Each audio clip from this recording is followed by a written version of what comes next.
নমস্কার, আমি বিক্রম। অজানা ভৌতিক রহস্য চ্যানেলে আরও একটি নতুন এপিসোডে আপনাদের সবাইকে স্বাগত।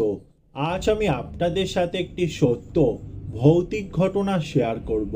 আশা করি গল্পটা খুবই ভালো লাগবে।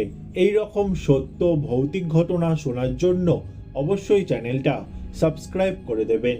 আমাদের নানুর বাড়ি হাবিগঞ্জের একটি গ্রাম মোশাজান। একটা বাড়ি আছে সেখানে, আধা পাকা বাড়ি। গ্রামের সবার মুখে শোনা যায় ওই বাড়িটায় নাকি দোষ আছে। দিনের বেলায় গেলে গাটা কেমন ছমছম করে। ওই বাড়ির উঠোনে গেলেই চারিদিকের পরিবেশ অনেক নীরব হয়ে যায়। বাড়িটার বিবরণ দিই। দুইটা বাড়ি পাশাপাশি, সামনে একটা বিশাল উঠোন।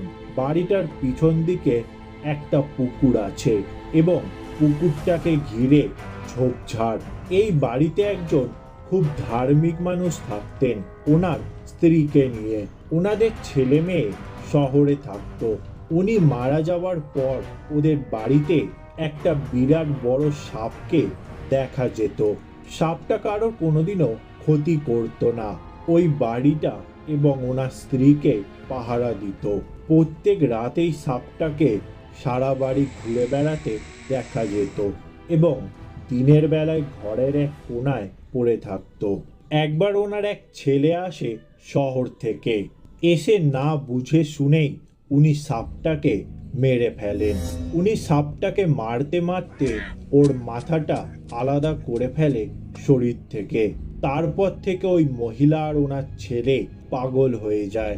ডাক্তাররা বলেছেন ওনাদের ব্রেনে এফেক্ট হয়েছে। মহিলাটা প্রায় রাতেই চিৎকার দিয়ে উঠতেন, দেও আসছে, দেও আসছে, পুকুরে যা, মাপ চা। মাঝে মাঝে কাজের মহিলা রাতের বেলা ঘরের বাইরে আওয়াজ পেত, কে যেন মোটা গলায় বলতো, ভাত দে।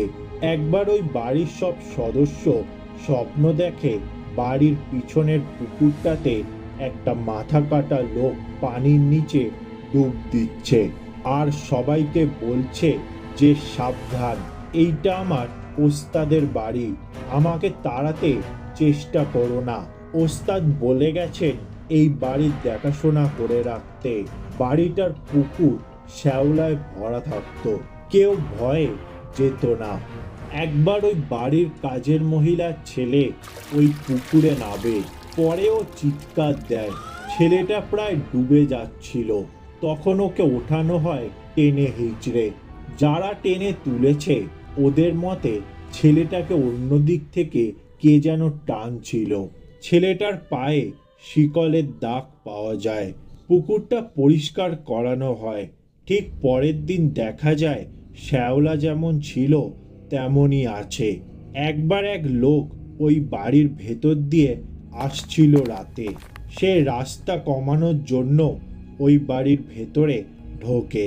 সে পুকুরটাকে ক্রস করতেই যেই দুই বাড়ির মাঝখানে এসেছে, সে দেখে প্রকাণ্ড এক কালো লোক ওকে জাপটিয়ে ধরেছে। লোকটা মাটিতে পড়ে গড়াগড়ি করছিল, কিন্তু ওর মুখ থেকে কোনো কথাই বের হচ্ছিল না। হঠাৎ ওই বাড়ির কাজের মহিলা রান্না করতে গিয়ে দেখে বাড়ির মাঝখানে লোকটা একা একা গড়াগড়ি করছে, যেন কারোর সাথে লড়াই করছে। কাজের মহিলা চিৎকার দেয়, মানুষ ওকে ধরে। ধরবার পর ওর হোঁশ আসে। সে বলে, ওই যে ওই পুকুরে কালো লোকটা। সবাই ভাবে লোকটা পাগল। পরে লোকটা ওই রাতে রক্তবমি করে মারা যায়। এই ছিল আজকের সত্য ভৌতিক ঘটনা। গল্পটা ভালো লেগে থাকলে লাইক, শেয়ার ও কমেন্ট করে দেবেন। এই রকম সত্য ভৌতিক ঘটনা শোনার জন্য অবশ্যই চ্যানেলটা সাবস্ক্রাইব করে দেবেন।